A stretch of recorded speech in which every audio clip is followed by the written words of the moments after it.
Fala pessoal, Danilo Milen aqui e este é mais um episódio do nosso podcast canal de Rumenologia. O episódio de hoje é um episódio muito especial e eu preciso contar para vocês, fazer um contexto aqui para explicar o porquê este episódio é muito especial. Eu ministro uma disciplina no programa de pós-graduação em zootecnia da Unesp de Botucatu, chamada Rumenologia, exatamente como o nosso canal.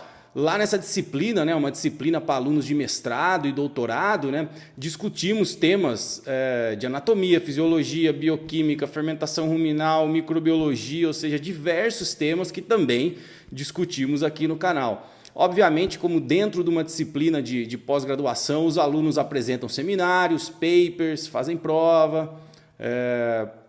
E dentro desse contexto, no primeiro dia de aula, eu fiz uma coisa, eu combinei uma coisa com os alunos que estavam matriculados na disciplina que eu nunca tinha feito antes. Eu combinei com eles que o aluno que apresentasse o melhor seminário, tivesse o melhor desempenho no seminário, tanto na apresentação, quanto na discussão depois, nas respostas às perguntas, esse aluno iria gravar um podcast comigo aqui no nosso canal. E é por isso que esse episódio é super especial. O episódio de hoje é com a futura doutora Kênia Alves, que é doutoranda do programa de zootecnia da Unesp de Jaboticabal. Ela é orientada pela professora Thelma, que também é muito conhecida aí no meio aí da nutrição de ruminantes e da ruminologia.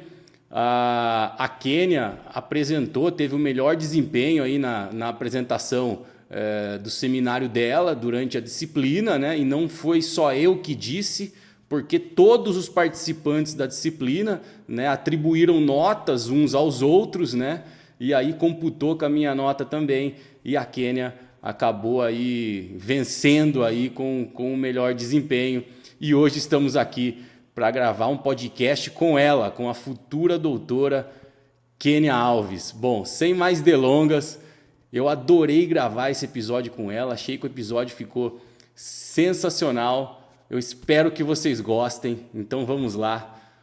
Kênia Alves no canal de Rumenologia.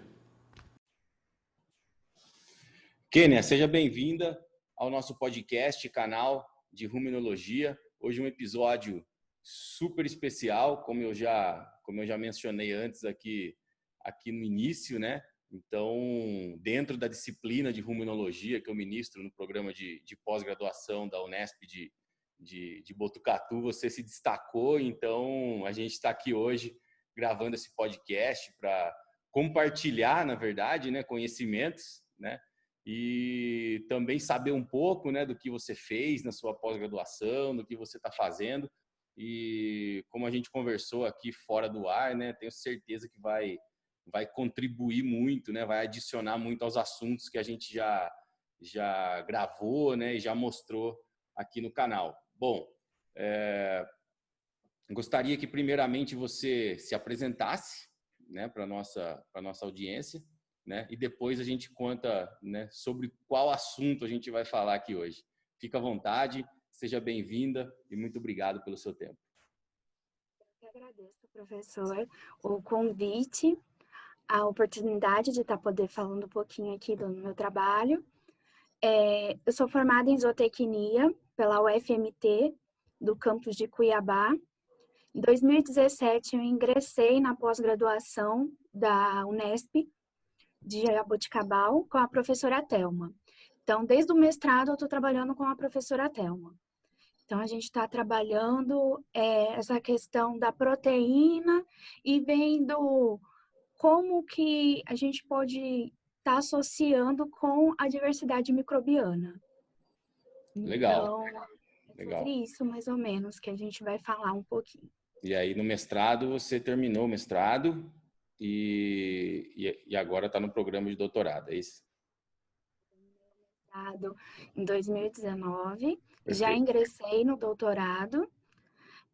No mestrado, eu trabalhei com a diversidade microbiana associada com a retenção de nitrogênio. E agora, no doutorado, eu vou trabalhar com a diversidade só que a gente vai tentar associar com aminoácidos agora.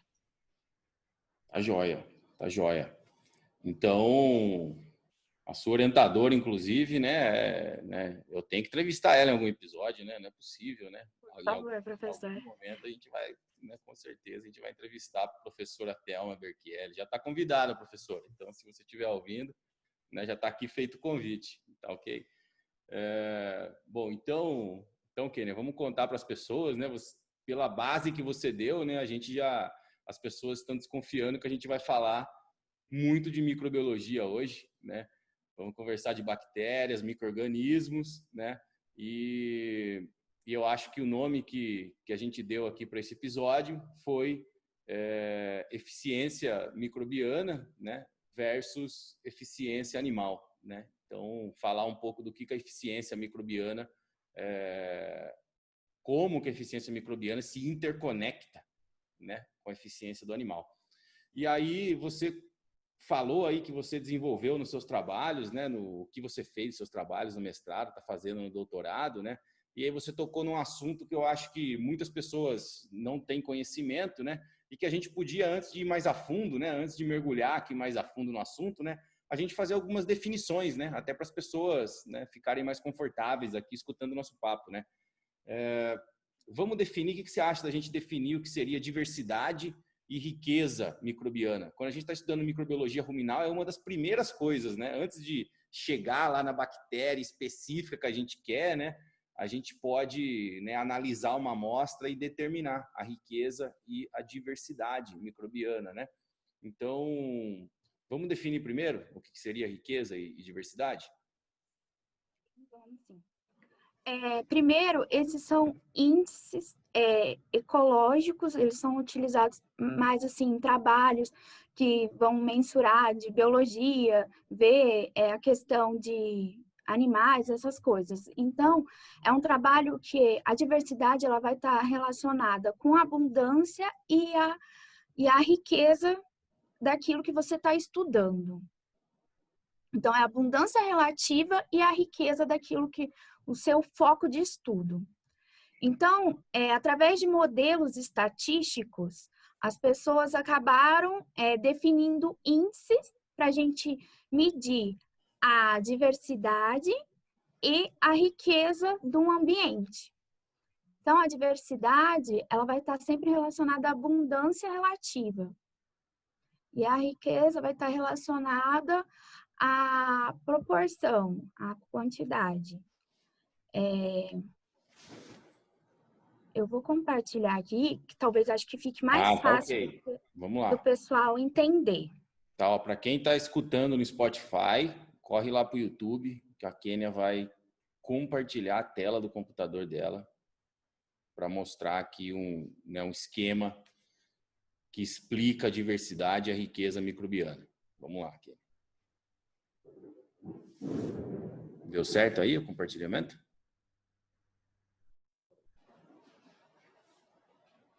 Aí, joia. O pessoal está Legal, conseguindo entender? legal. Então, Vamos lá. quando a gente fala em diversidade, a gente está relacionando geralmente a isso. A diversidade ela vai ser medida em três gamas, que é a diversidade alfa, a diversidade beta e a diversidade gama. A diversidade alfa ela é relacionada com o local, pessoal falando de uma maneira mais simples. A diversidade beta ela é relacionada com espacial e a gama seria regional. Perfeito. Então, aqui a gente consegue ver dois ambientes.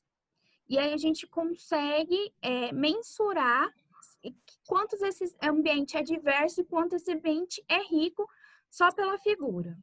Então, nessa figura, a gente pode ver que o ambiente ele é diverso. E aqui ele é menos diverso. Por quê?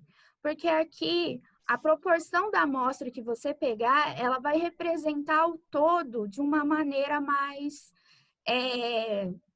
como que eu posso dizer? Uma maneira mais Diversificadas. efetiva, mais efetiva do Exato. que a sua amostra está correspondendo. Se é de conteúdo ruminal, se é de área que você está vendo em relação a isso. Então, quando a gente olha aqui, a gente começa a perceber essas diferenças. Aí, a riqueza. Às vezes as pessoas confundem a riqueza. Por quê? Ao olhar aqui, as pessoas podem querer entender que esse ambiente seria mais rico, mas não. A riqueza ela só vai estar mensurando a quantidade.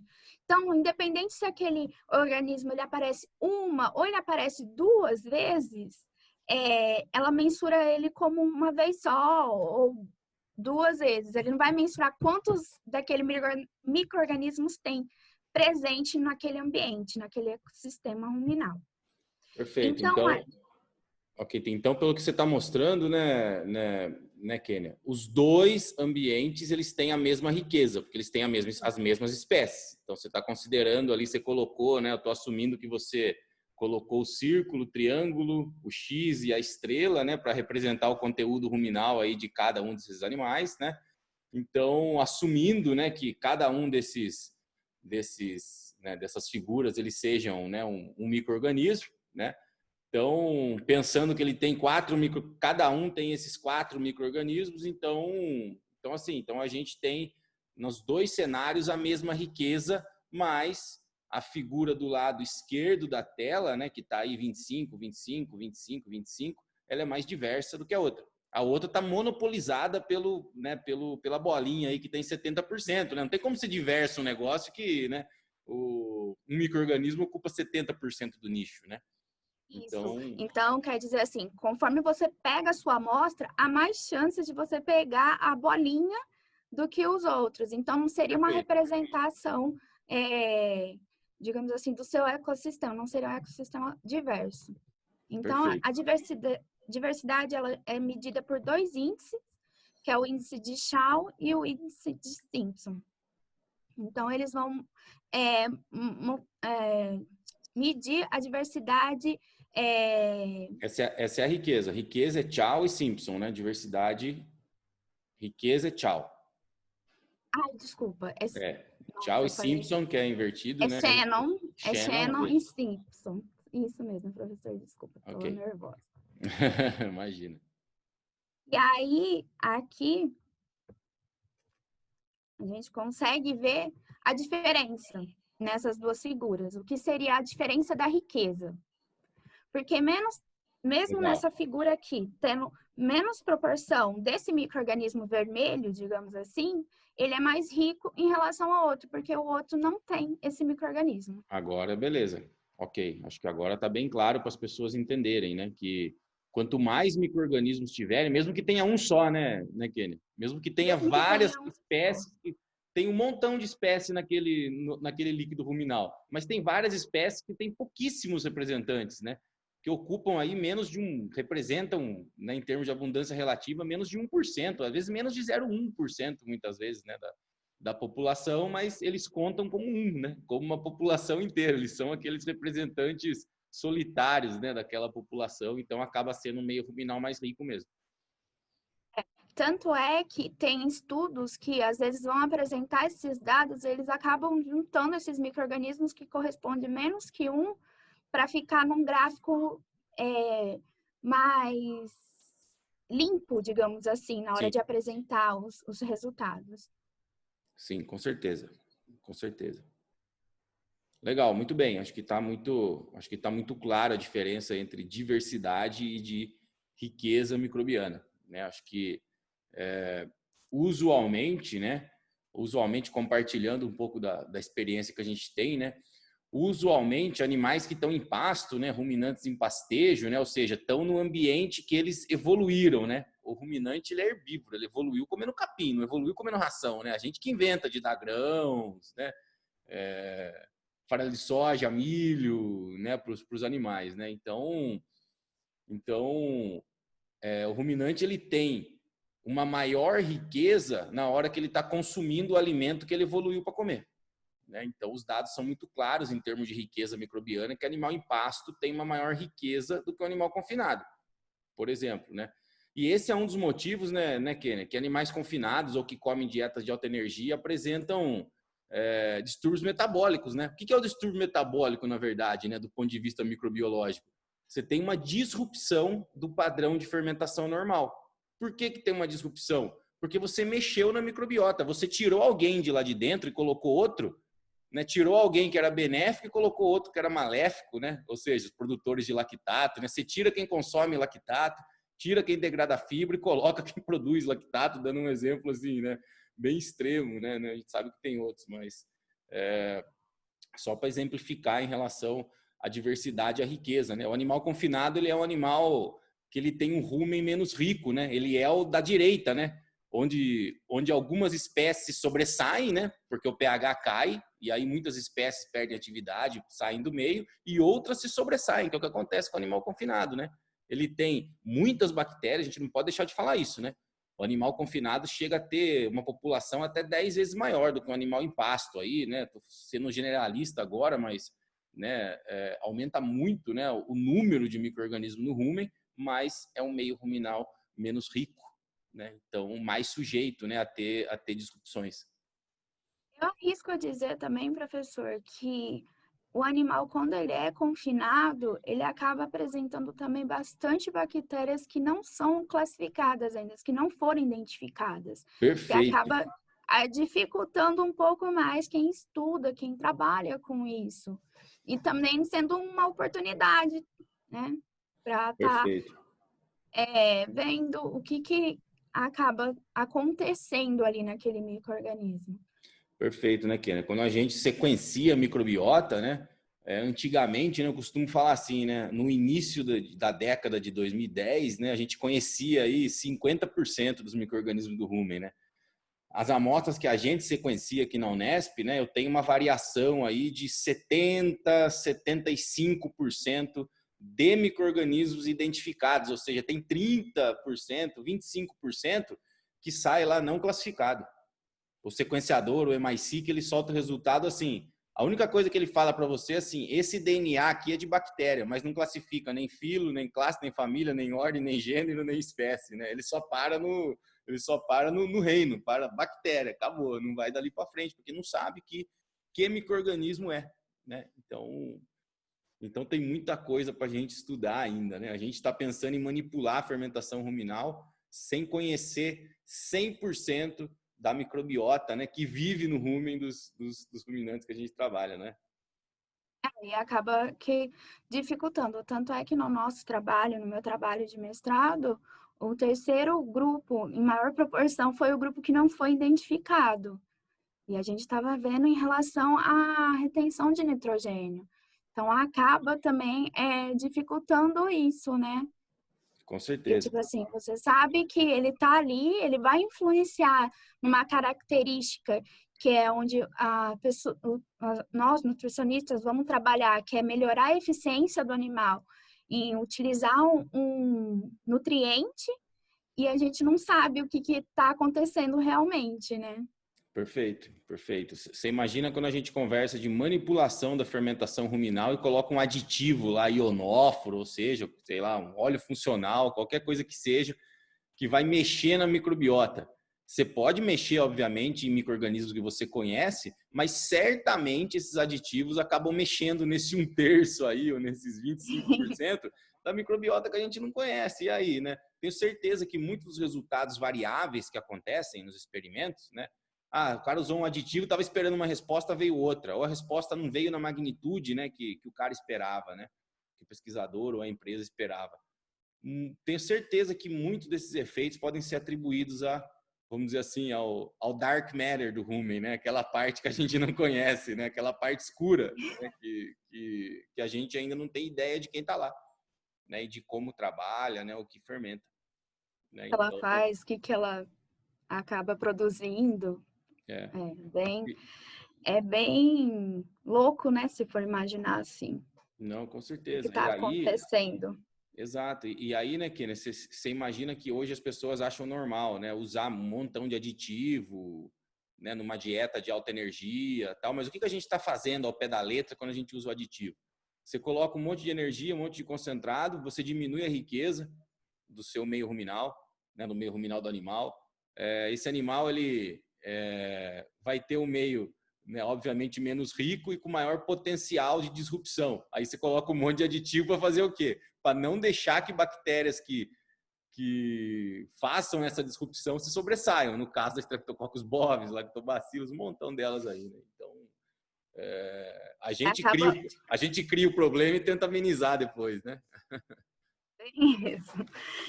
Tanto é que tem pessoas que defendem que ruminantes teria que ficar somente na fibra, né?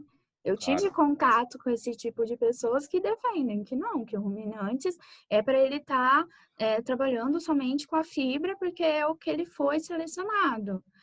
Eu acredito que é um pensamento seguro, só que a gente tem que sair da zona de conforto, né? Tem que ir atrás de outros pensamentos. Não tem como manter níveis produtivos elevados com o animal consumindo pasto somente, principalmente em época de seca, né? A gente tem uma variação climática, né? Uma sazonalidade aí muito grande no Brasil, né? Não estou falando que, né, o animal sempre tem que ser confinado. Tem exímios manejadores de pasto no país, né? Que obviamente conseguem excelentes desempenhos aí, né, em sistemas de pastagem, né? Mas se a gente quiser aumentar a produção de carne, quiser aumentar a eficiência do sistema produtivo como um todo, não tem como fazer isso sem colocar grãos, né? E aí a qualidade do pasto que vai determinar o quanto de grão a gente vai colocar, né? Se o pasto for muito bom, você coloca menos. Se o pasto for muito ruim, você coloca mais. E aí sim a gente, né, a gente vai manejando, e o nosso serviço é esse, né? O serviço do nutricionista é esse, né? Não tem receita de bolo, né? Cada caso é um caso. Tá joia, Kenny. Eu acho que tá bem. Acho que a gente fez né, uma explanação aqui de diversidade e riqueza. Eu acho que bem legal, né? Só mais, né, uma coisinha para a gente adicionar, né? A gente tem visto também uma redução leve de diversidade em animais confinados, né? A riqueza, com certeza, assim, cai muito, né, na hora que a gente transiciona o animal do pasto para o confinamento. A gente tem visto uma queda de diversidade, menor, obviamente, do que a magnitude da riqueza, mas uma queda também, né, de diversidade, o que é meio, né, é óbvio, né? O animal começa a passar para o concentrado, né? Aquelas populações que a gente falou, aqueles pequenininhos, né, que estão deixando o meio ruminal mais rico, aqueles saem tudo, vai embora, acabou, manda embora.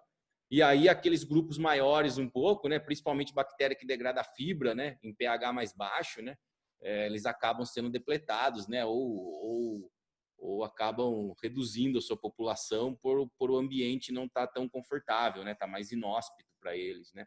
Então a gente tem observado também em animais confinados não só queda de riqueza, mas dependendo do grau de energia da dieta também uma queda de diversidade, né. Então é isso.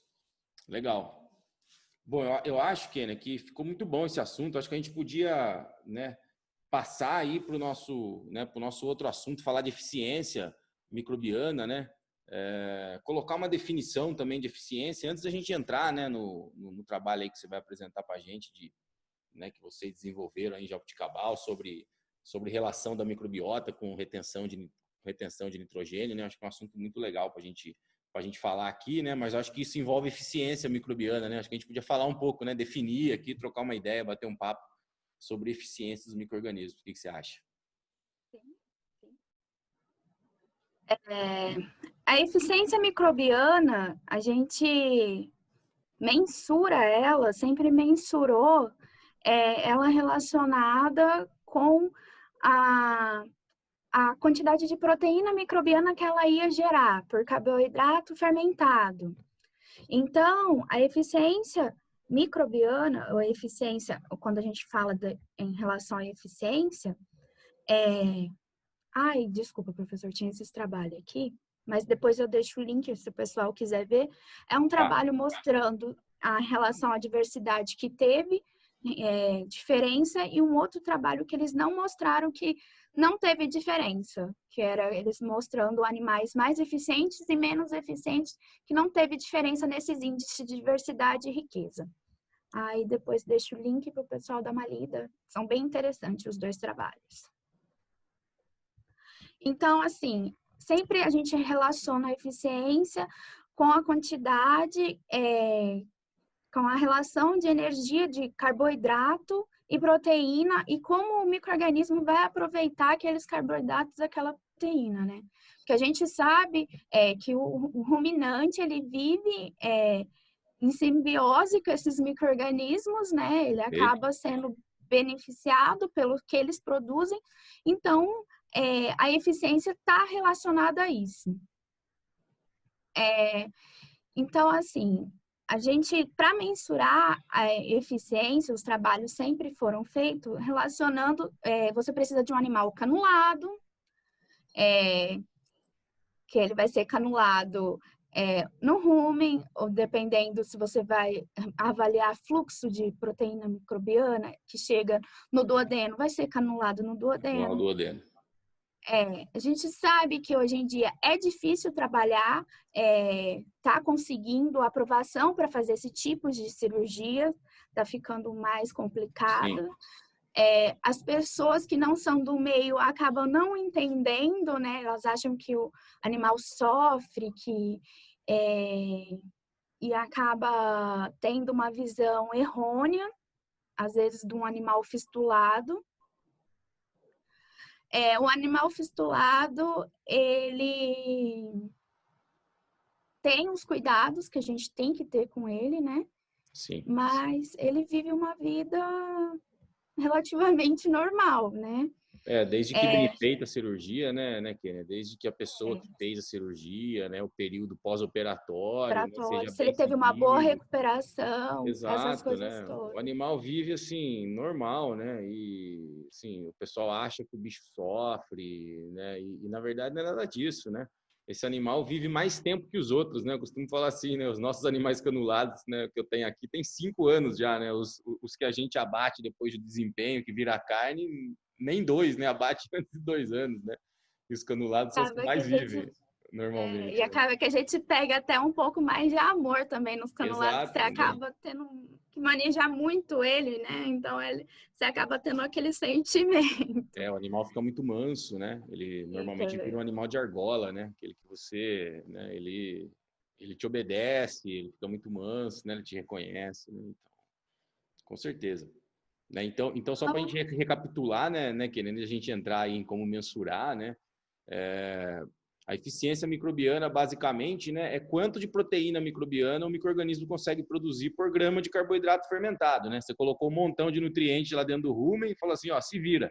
Quanto você vai conseguir produzir aqui de você mesmo, né, de proteína microbiana? O que você precisa para fazer mais proteína, né? Então, obviamente que um micro-organismo que executa o maior trabalho bioquímico, né, usualmente bactérias que têm um lag time menor, né, elas fermentam rápido, né, fermentam grãos, fermentam amido, elas conseguem ser mais eficientes, até porque são mais rápidas, né, são mais exigentes, usam diferentes fontes de nitrogênio, né, você melhor do que eu trabalhou com isso, sabe falar isso, né, então bactérias micro-organismos aí que degradam conteúdo celular, né? Então, eles utilizam uma variedade de nutrientes e substratos para conseguirem, né, processar aí, né, de forma mais rápida, né, e de forma mais eficiente, né, e produzirem mais proteína microbiana, né? E exatamente é o que a gente está isso. falando, assim, para quem é nutricionista e está assistindo, né? Tudo isso que eu falei agora e que a Kênia falou é o famoso YATP, para quem está acostumado, ou trabalho bioquímico, né? Tem várias siglas aí, é, mas é o YATP aí, ou seja, o rendimento microbiano, né? Quanto que rende aí gramas de bactérias por grama de carboidrato fermentado. Vamos lá então, Kênia. Então, Falar em como mensurar. as maneiras de mensurar, como a gente tinha falado em relação ao animal fistulado, né? Que a gente vai estar mensurando essa diversidade. Você pode usar marcadores, que é no caso do N15, que também existe trabalhos, o professor Luiz já falou sobre isso, né, num Uhum. dos episódios. É difícil também trabalhar com N15, É não muito é difícil. fácil, não é fácil, é caro, tem todos os pós e os contras, como qualquer um. E então, por muito tempo se mensurou também essa síntese de proteína microbiana através, aqui, duas fotos dos animais nossos, que era granulado tanto no rumen quanto no duodeno, caso o pessoal nunca tenha visto uma cânula do duodeno, ela é em forma de T, ela fica tipo, ela é em forma de T, então ela fica ali no intestino. A gente abre aqui, não sei se vocês estão vendo minha setinha, não sei se está Agora aparecendo. tá, sim, agora tá. Aqui a gente abre, coloca um saquinho e coleta o conteúdo. Tem a metodologia certinha, e aí durante dias, faz o horário para dar 24 horas. Até Perfeito. porque a gente também não pode abrir e ficar coletando eternamente, né? Que ali a Exato. O gente vai povo estar acha que é tirando o assim, né? que. O povo acha que É, fica aberto ali o tempo inteiro, né? Não é assim, então, pessoal. Tem um dia específico de coleta, né? Num dia pode 9, ficar 9 aberto várias vezes. horas. Exato, exato. Então tem os Legal. horários Na foto certinhos. grande não dá nem para ver, né? A cânula do duodeno, né? Tão pequenininha que ela é, né? Ela é pequenininha, ela fica ali. A recuperação dos animais, dependendo da pessoa que faz cirurgia, também é bem tranquila, como a gente já falou. Então, por muito tempo, a gente também consegue mensurar essa síntese de proteína microbiana através dos derivados de purina. Legal. Que, igual aqui nessa figura, que é a figura do BR corte, da parte de degradação de proteína do capítulo, o Uhum. pessoal ilustrou muito bem isso. O que é essa síntese de derivados de purina? A gente vai fazer a recuperação desses ácidos nucleicos microbianos na urina do animal. Então, a gente vai fazer a lantoína, no caso dos ruminantes, dos bovinos, a gente faz a lantoína Sim, e ácido úrico e perfeito. mensura. Tem a sua vantagem? Tem, que você não precisa, você pode usar um animal que ele não digamos assim, que ele não seja canulado. Tem as suas desvantagens? Tem. A coleta, dependendo, se vai trabalhar com animal confinado, vai ser coleta 24 horas. Colocar um animal, colocar um funil no animal para ele ficar 24 horas ali também não é fácil, você precisa de equipe para isso. Tem os dias, tem o pessoal que faz 3 dias, tem pessoal que faz 5 dias. Trabalhando com animal a pasto, você tem que trazer esse animal também durante ou 3 dias ou 5 dias em horários alternados para você fazer a coleta. E aí depois, através da creatinina, você consegue estipular essa quantidade de derivados de purinas você vai ter o NMIC que a gente fala, né, que vai ser mensurado, e aí através dele a gente faz a fórmula para usar como proteína, síntese de proteína microbiana. Perfeito, perfeito. Essa é a forma que, né, antes da gente entrar na era do sequenciamento genômico que a gente está agora, né? Isso foi muito feito, né, na década de 90, né, na década de 2000, né? Então, o clássico aí do experimento de metabolismo era fazer o perfil de fermentação ruminal, né? Medir o pH lá com o pHômetro a cada 4 horas, né? Coletava o líquido, colocava lá o pHômetro. Hoje tem logger que faz isso para a gente, né? E óbvio que coletar urina, né? Eu sou da época da pós-graduação que ficava lá esperando lá o animal, né? Ficava com o copinho esperando, né, o animal urinar para exatamente a gente coletar a urina para fazer os derivados, né? De purinas, né? Para a gente determinar a produção de proteína microbiana, né? Isso é muito legal, mas não tenho saudade desse tempo, não, viu? Sem falar da análise, né, professor? Análise de alantoína é muito complicado, Muito complicado, muito difícil, né? E muito animal que come difícil. muito concentrado, né? Ele retém água, né? Por causa do equilíbrio, né? Por causa do equilíbrio, né? Da equilíbrio dinâmico, né? Da homeostase do corpo. Então, o animal conserva muita água quando ele come concentrado, ele não urina, né? Quando ele está adaptando de jeito nenhum. Então, você fica o dia inteiro para coletar urina desse bicho. Legal, legal, Então, Kênia. Muito bom, muito jóia. Então, é isso. Então, o que acontece? Começou a investigar com a evolução da biologia molecular, principalmente, a gente começou a investigar mais essa diversidade, esse ecossistema ruminal. e começou a associar esse ecossistema ruminal com a eficiência, que é uma maneira também de mensurar. Então, os trabalhos começam a medir através de PCR, que é igual no caso desse trabalho aqui do pessoal do Canadá, que eles mediram em 2008 através de PCR, e aqui, não sei se o pessoal conhece, a técnica é o PCR com gel, que é para marcar. Isso. E aí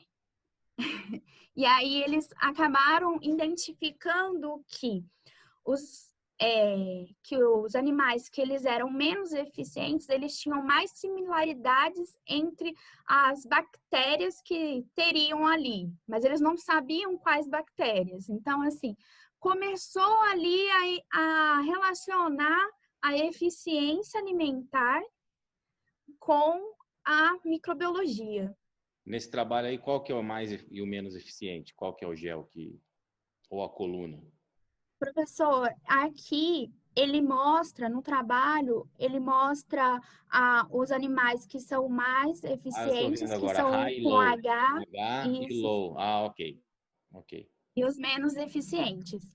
E aí, no texto, os autores acabam descrevendo isso, que é 91% mais similar o conteúdo ruminal dos animais menos eficientes e 79% Legal. que é similar dos animais não Dos animais mais eficientes. eficientes. Isso. Então, você vê, né, Kênia? Vamos só dar uma refrescada, né, na oportunidade de pesquisa e até para o pessoal da indústria, né, que essa informação traz, né? Então, os animais menos eficientes compartilham 91% dos micro-organismos, os menos. Os mais eficientes compartilham 79%, ou seja, você tem um gap de 12% de diferença. Ou seja, você tem 12% de micro-organismos ali que estão fazendo a diferença, mais os 9, né, que são diferentes aí, né? Então você tem aí 9 que seria o padrão, né, para ser diferente nos menos eficientes, né? E você tem nos mais eficientes mais 12, ou seja, você perfaz 21% de micro-organismos que são passíveis de serem manipulados, né? Com uma correta manipulação via aditivo, né? Hoje o sonho das pessoas é fazer um aditivo alimentar, né? Aquele negócio que você põe lá dentro do rumo um pouquinho só, né? Um negocinho, Vai um fazer grãozinho numa mágica. caixa d'água e faz um baita resultado, né? Então, olha a oportunidade, né, que essa informação traz para a indústria, né, e para os pesquisadores, né? Ou seja, pode ser que um animal mais eficiente, separado assim dessa forma, ele seja, vamos dizer assim, mais sensível a essas manipulações, né? Seja mais aceite mais uma manipulação ruminal, ele está com o rumen mais aberto, né? Porque a gente sabe que o rumen do animal adulto é super clusterizado, né? Ele tipo, a microbiota fica super específica, né? Tipo, ela se junta, né, num cluster só ali, né? E ela fica muito difícil a gente mudar, né, essas proporções, né? Então, né, esse trabalho do Guana do Canadá é muito legal em relação a isso. Bacana. Vamos lá, vamos lá. Vamos mais, né? Aí, ó. Aí, esse trabalho é do pessoal se eu não me engano, do pessoal dos Estados Unidos, do professor Tedeschi, eu acho que ele é um dos autores do trabalho. E aqui eles associam animais que seria positivamente ineficiente e negativamente ineficiente. Então, Para os carne, animais né? que... Para consumo alimentar residual, Isso, né? Alto e baixo isso. consumo alimentar Então, residual. aqui no trabalho, eles acabam mostrando que os animais que tiveram um CAR positivo, eles têm maior proporção do gênero Prevotella, da família Prevotella, e depois, quando eles vão classificar também, a Prevotella também está lá. E a Prevotella, ela é um dos micro-organismos que a gente mais encontra no rumen, que é maior em abundância, é um dos micro-organismos que a gente mais estuda, porque ela trabalha na fermentação, ela pode se beneficiar de vários substratos. então acaba favorecendo ela em relação a isso, por ela estar em maior abundância. A Prevotella ruminícola né, a espécie aí, uma das mais abundantes mesmo, né? Principalmente a gente vê muito em animal em pasto também, até confinado, né? O filo dela é um dos mais ricos, né? Esse trabalho tem uma informação muito legal, que é a informação ali dos ruminococos, né? Do ruminococciaceae ali, né? Que no animal de carne negativo, né? Ele tem mais ruminococos, né? O ruminococos é um típico micro-organismo ruminal que degrada a fibra, né? Então, eu sempre falei o seguinte, ó, animal eficiente, né? Vamos dizer assim, vamos sair um pouco dentro do rumo e falar assim, o que é um bicho eficiente, né? Um animal eficiente, aquele cara que degrada de tudo. O cara não é só bom de degradar grão. Ele evoluiu comendo fibra, ele é muito bom para degradar fibra, mas se você colocar grão lá, ele degrada também, sem deixar de degradar fibra, né? Então esse cara aí de carne negativo, né, que seria o mais eficiente, né, ele tem uma maior população, né, significativamente uma maior população de ruminococos, né? Então, né, ilustrando aí, mostrando que, né, que ele pode sim, animais mais eficientes aí, não só, o pessoal confunde muitas vezes que o animal mais eficiente é aquele que aproveita um montão de grão, não entra em acidose e beleza, né? E desempenha super bem. Não, né? É aquele cara que fermenta bem tudo, né? Consegue se adaptar, né, com o que ele está ingerindo, que consegue ter esses micro-organismos mais adaptáveis, podemos dizer assim. Sim, perfeito. Perfeito. Tá joia. Ótimo. Aí aqui também tem outro trabalho para a gente dar uma olhada, que é um trabalho que é sobre animais que tem, ele fez 4 grupos, né, de animais, os animais com alto ganho de peso médio, baixo ganho, relacionando com a eficiência alimentar, alta e baixa também.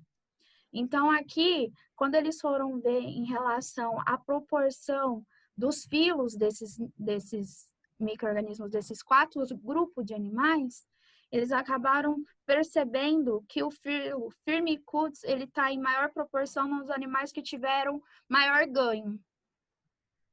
Então, eles associaram maior ganho com as bactérias do filo Firmicutes.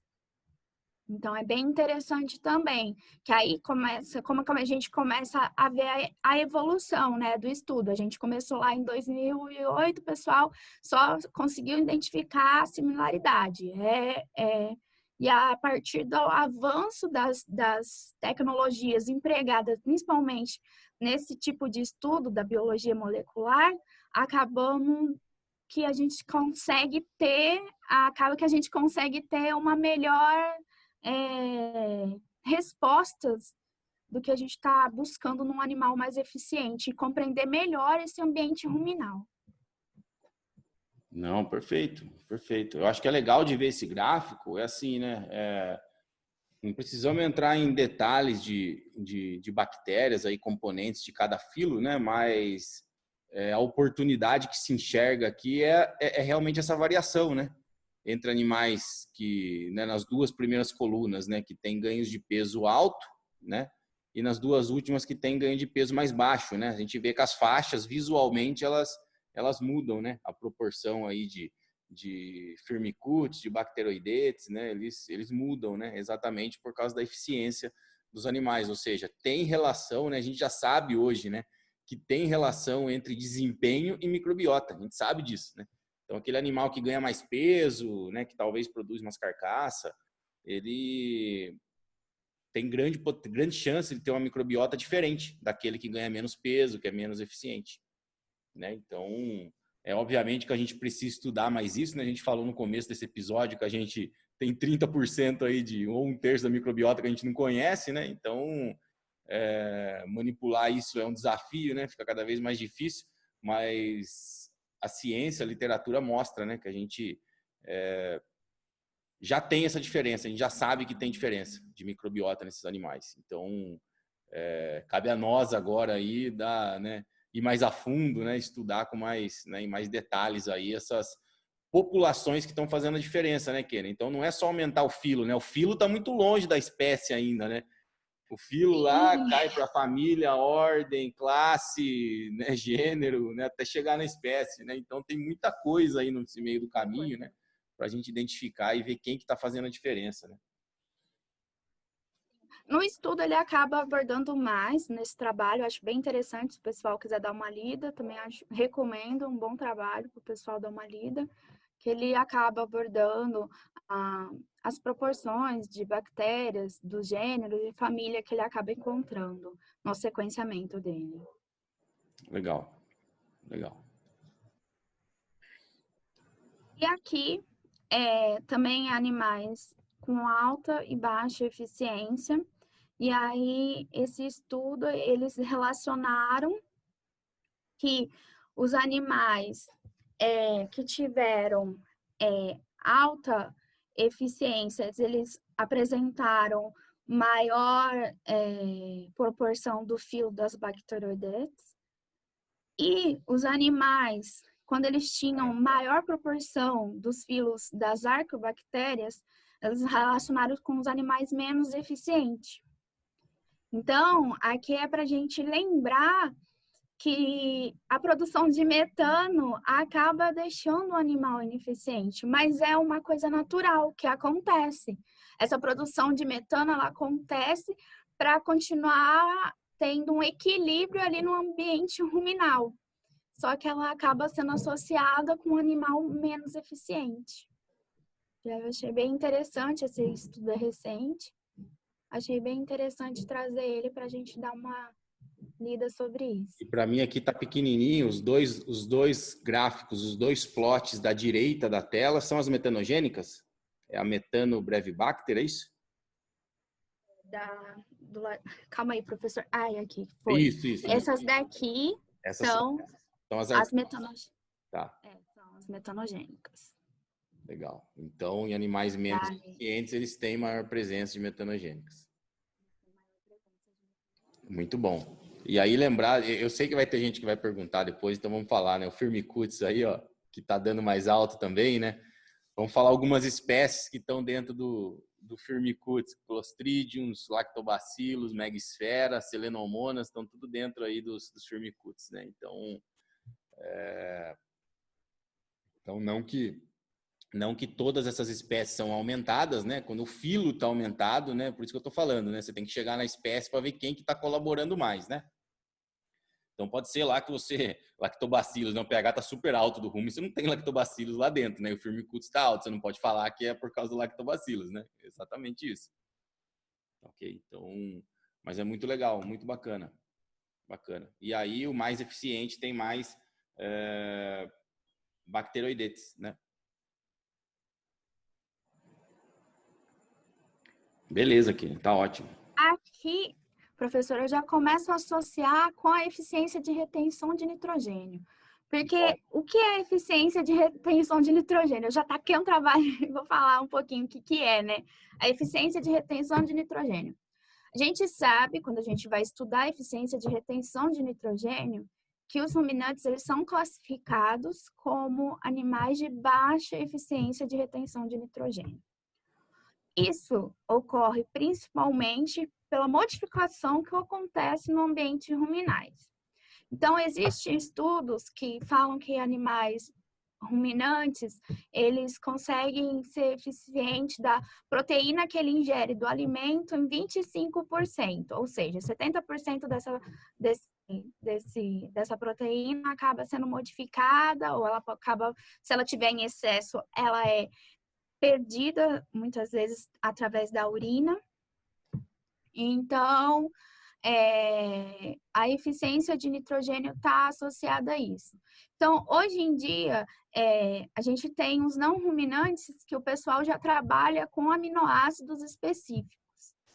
E nós, que trabalhamos com ruminantes, a gente tem que trabalhar para tentar entender o que está acontecendo ali no rumen, para ver essa baixa ineficiência, digamos assim. Exato.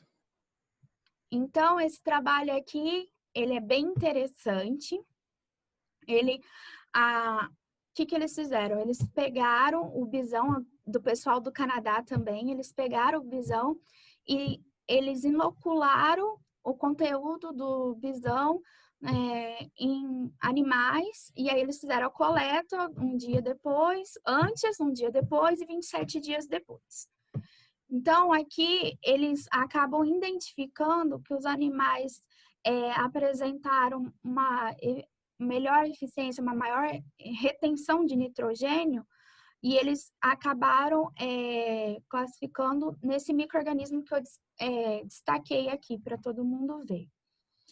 Então, eles falam que o animal, o bisão, a história dele é que ele é mais eficiente do que o ruminante, ele acaba falando no artigo isso, o ruminante domesticado, né, que o bisão seria um ruminante ainda não totalmente domesticado. Então, é em relação a isso. Mais eficiente para degradação de fibra. Tá? Para degradação de Sim, fibra. isso. E aí eles acabaram que eles estavam vendo degradação de fibra nesse estudo e acabaram se deparando com essa retenção, melhora na retenção de nitrogênio. Então, às vezes, assim, a gente está estudando uma coisa e acaba tendo outras coisas e acaba esbarrando em outros resultados. O que faz um pouco de sentido, né, Kênia? Animal que é mais eficiente em degradar fibra, né? A gente sabe que na degradação de fibra é essencial a presença de amônia no rumen, né? E a reciclagem de nitrogênio, né? Eu conversei com o professor Luiz Felipe, né? Acho que é o episódio 27 aqui do canal, né? Sobre reciclagem de nitrogênio, né? A gente conversou disso também, né? Animais que são mais eficientes aí, né? Em degradar fibra, parece que eles têm uma maior eficiência aí de reciclagem, né? Conseguem mandar mais amônia de volta, né? Para o rumen, né? Ou via saliva ou via parede, né, ruminal. Legal, muito bacana. Então, assim, estudos com essa característica de retenção de nitrogênio, associando com a diversidade microbiana, eles estão começando a ser produzidos, né? O pessoal está estudando mais relacionado a isso para tentar entender o que está acontecendo. Como eu falei, é recente esses estudos relacionando a eficiência com a microbiologia. Então, conforme vai avançando as tecnologias empregadas, acaba avançando os estudos também.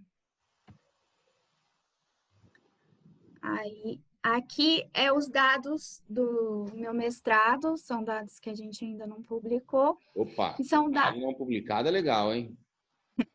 Então, são dados que a gente trabalhou com animais fistulados, né, no rumen, no duodeno, como eu mostrei na foto. E aí, quando a gente vai ver a diversidade, a gente acabou encontrando que os animais que essa característica que esse daqui, que é o azulzinho, que eles têm uma alta retenção de nitrogênio, eles têm uma diversidade menor. Então, isso é uma riqueza menor, desculpa, que é o chau. Então, isso quer dizer que talvez os micro-organismos que realizam a retenção de nitrogênio, eles não sejam tão complexos, mas eles são, como que eu posso dizer? Eles acabam estando em menor riqueza ali naquele ambiente, mas são então você separou os animais só rapidamente para o pessoal entender, em alta, média e baixa retenção de nitrogênio, é isso? Professor, a gente trabalhou com fontes e níveis, só que a nível de fonte e nível assim de proteína que foi dado na dieta, não teve diferença. Só que quando a gente começou a trabalhar com a retenção, a gente percebeu uma diferença. Então, a gente jogou na estatística através dos clusters, eles classificaram os nossos dados em alta, média e baixa retenção de nitrogênio. Tá. Então, aí a gente começou a trabalhar em relação a isso. Então, as faixas aí, as barras significam, a verde significa baixa retenção, a laranja média, né, o meio termo, e a azul alta retenção. Isso.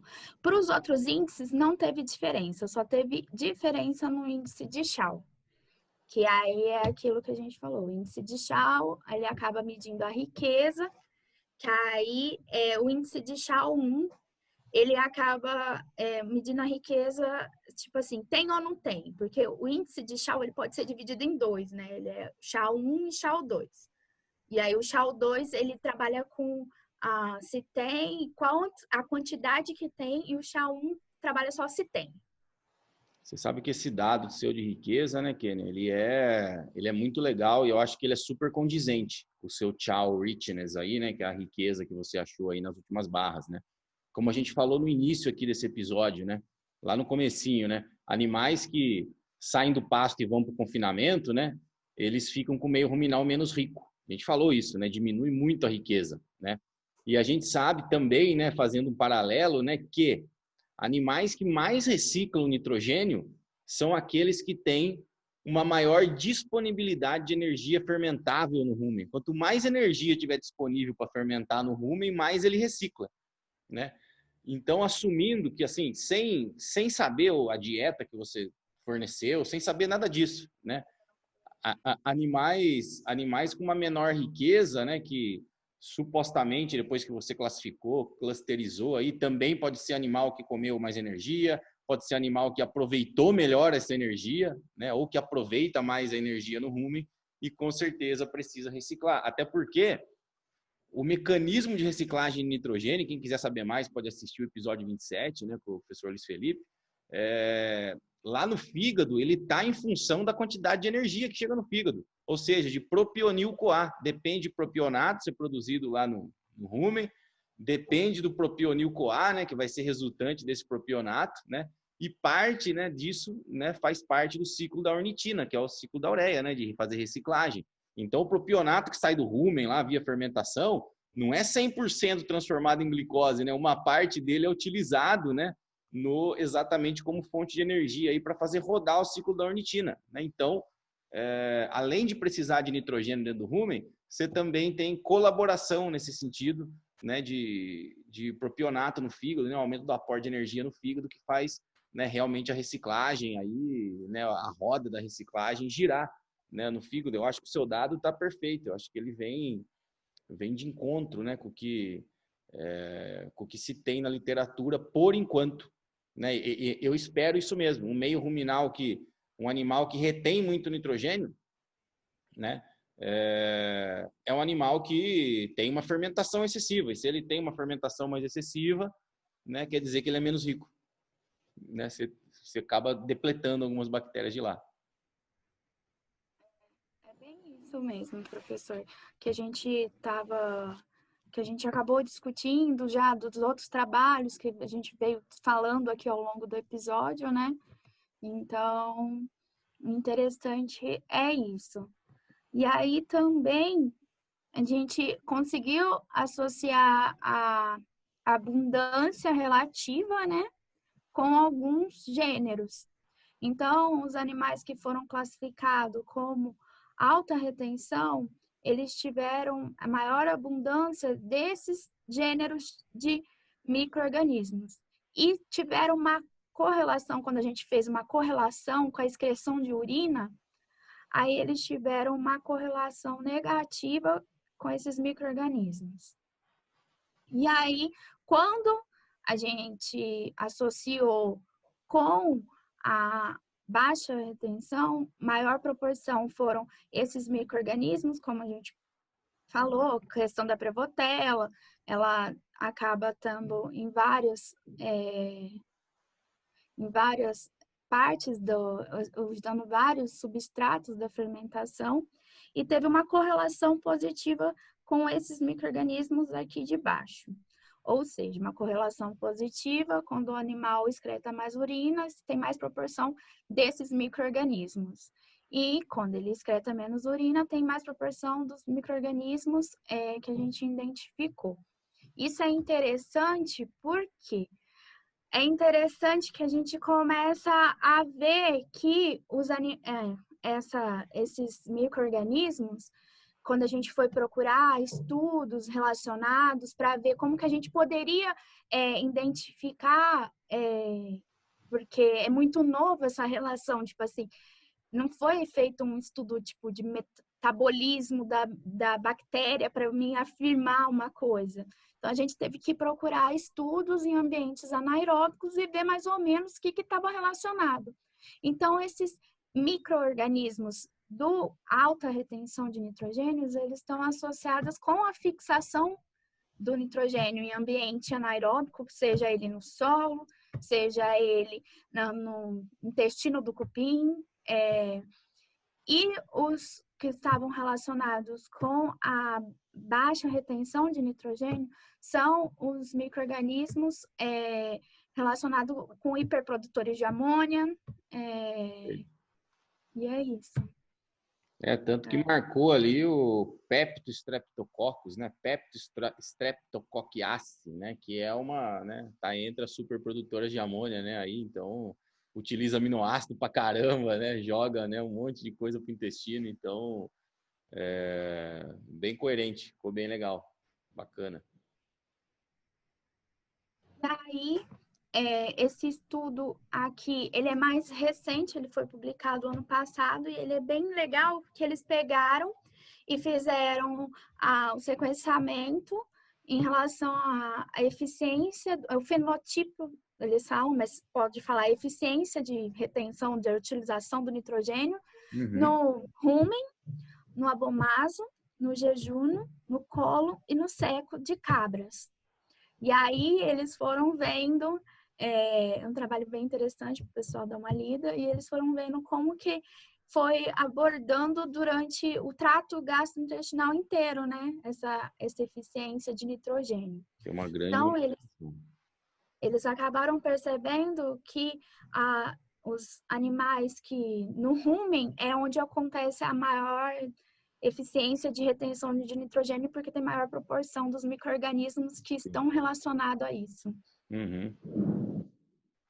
Mas no rumen não muda muito, né? De alta e baixa retenção, né? O que acontece daí no abomaso, no jejuno, no cólon e no seco, né? Aí acaba sendo mais visual a mudança, né? Principalmente dos proteobactérias, né? E dos bacteroidetes.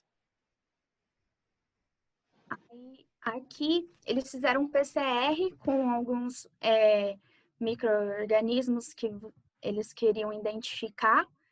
Pessoal, só para o pessoal ter uma ideia, PCR, você precisa ter um primer, que é um micro-organismo conhecido, digamos assim, para identificar ali na sua amostra. Uma sequência, né? Uma sequência. Uma sequência conhecida, né, geralmente. Então, como é estudado, foi desenvolvido esses primers, e eles são utilizados no PCR em tempo real. Hoje em dia, a gente trabalha com PCR em tempo real. Sim. Que conforme ele vai fazendo os ciclos, né, porque o PCR é o ciclo de natura, o elo do DNA. Então, a partir disso, a gente já consegue ir vendo como que tá. Pessoal, não sei se todo mundo já trabalhou, se já viu, né? Então, é muito legal que você... É estranho para muita gente. Então, é legal que você consegue ir vendo na hora que está fazendo o PCR, vai formando as curvas do ciclo, né? Vai formando as curvas. Você então, tem por isso que amplificar a amostra, né? Para você conseguir ler, senão você não consegue ler, né? É um negócio microscópico, né? Então, você tem que amplificar, né? No PCR, né? Para você conseguir, né? Determinar, né? A abundância aí das populações. E aí, aqui é interessante que eles associaram a prevotella com os animais de alta retenção, esse gênero aqui. Então, a gente veio falando que a prevotella é isso, a prevotella, ela não é totalmente a vilã. Existem vários gêneros, e existe o gênero que ele foi associado com a alta retenção. É bem legal isso no trabalho. Legal. E aí, bovis e prevotella, né? Streptococcus bovis também abaixo da prevotella, né? Eles são super proteolíticos, esses micro-organismos, né? Então, né, vai de encontro mesmo, porque para o animal reter nitrogênio tem que ter alguém que disponibilize o nitrogênio para eles, né? Se ninguém degradar o nitrogênio lá no rumen, né? Não tiver ninguém lá para degradar o negócio, né? Não é o intestino que vai fazer com que, né, absorva tudo, né? É bem isso. E aí, aqui, ele acaba falando também da Succinivibrio dextrinosolvens. que ela não foi associada no trabalho deles, eles não conseguiram associar com nenhum alto ou baixo, não teve diferença significativa. Só que ele acaba apresentando um outro trabalho que eles citando um outro trabalho, um outro estudo também muito interessante, que lá ela foi associada com maior produção de nitrogênio. Então, para a gente ver aquilo, né?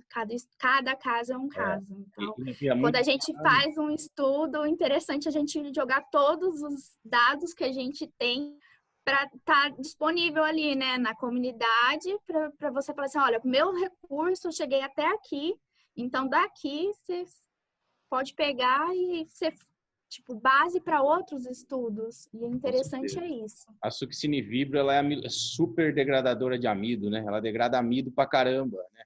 Então, indiretamente vem a calhar que ela esteja aí meio classificada, né, entre no grupo aí de altas utilizadoras de nitrogênio, porque, né, de novo, né, utiliza muito amido, então também precisa, né, precisa de nitrogênio nessa jogada, né?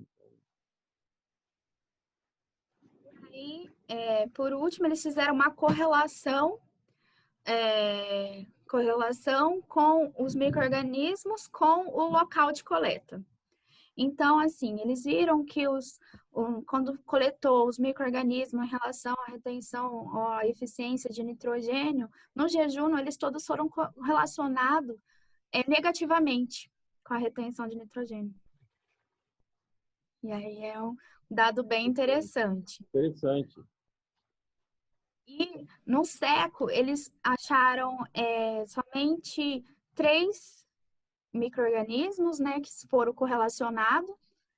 E no colo, diferente que é o que a gente sabe, né? Igual um cavalo, ele se fosse ver, seria diferente. Provavelmente teria muita correlação. Um coelho, né? Teria muita correlação no seco, porque é um lugar mais desenvolvido deles. Sim. E no colo, eles tiveram 17 identificações de animais, tanto correlacionado positivo, ou animais não, micro-organismos correlacionados positivo e negativamente.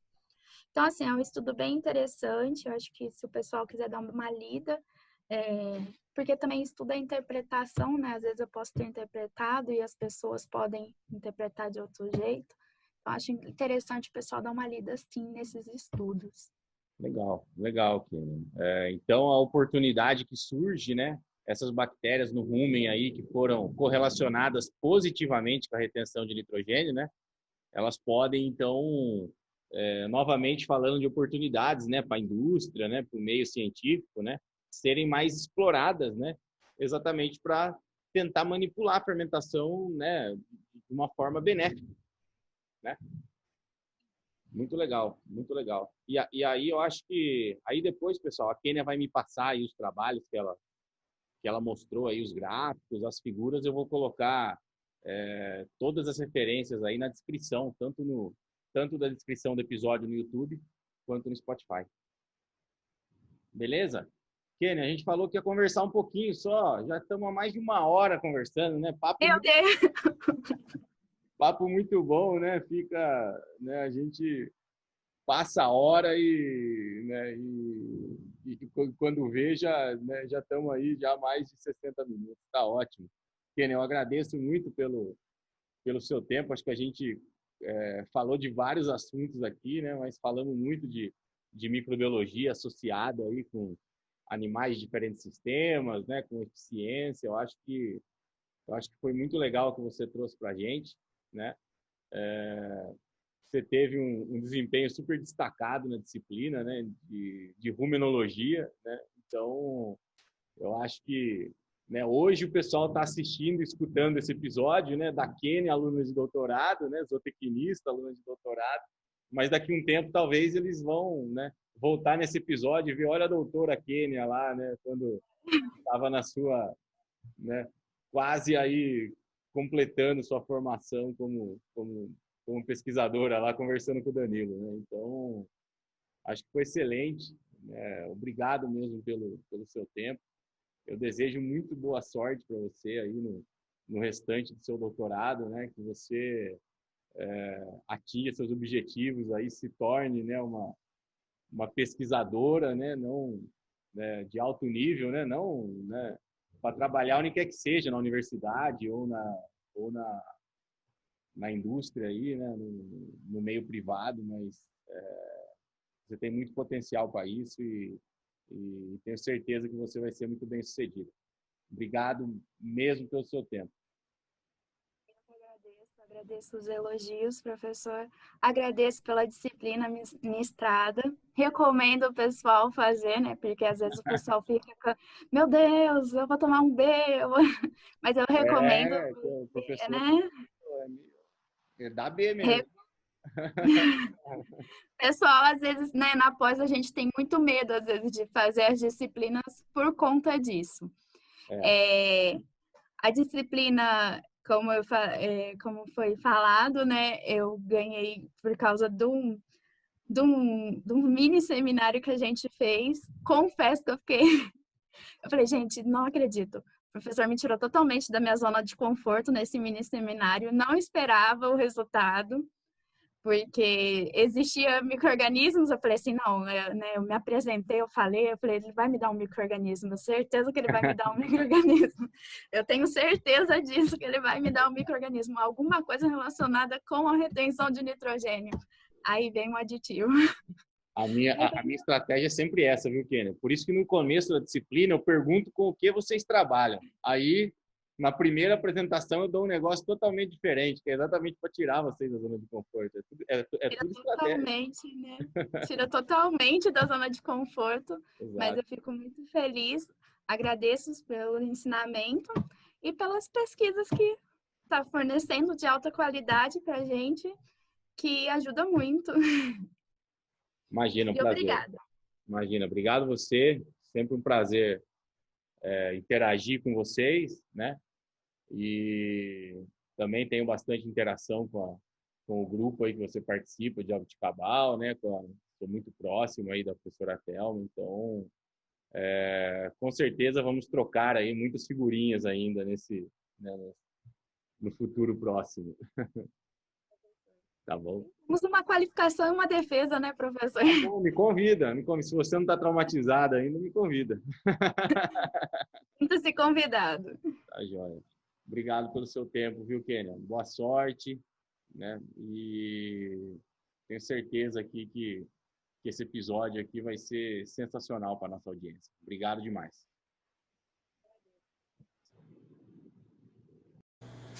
Muito legal o episódio com a futura doutora Kênia Alves, não é mesmo, pessoal? Se você gostou desse episódio, deixe o seu comentário aqui no nosso canal do YouTube. É sempre um prazer falar com vocês. Se você tem dúvidas ou apenas sugestões de temas ou de celebridades do Rumen para eu entrevistar, me manda uma mensagem via direct lá no Instagram ou escreve aqui na seção pública de comentários no YouTube, que a gente vai tentar contatar essa pessoa e aí sim trazer, né, essa pessoa aqui para o nosso canal. Indica o nosso podcast para os seus amigos, para os seus colegas de trabalho, para os seus professores, até para sua família, porque só assim a gente vai conseguir atrair mais apaixonados pelo mundo do Rumen aqui para o nosso canal. Bons estudos, fiquem bem e um abraço.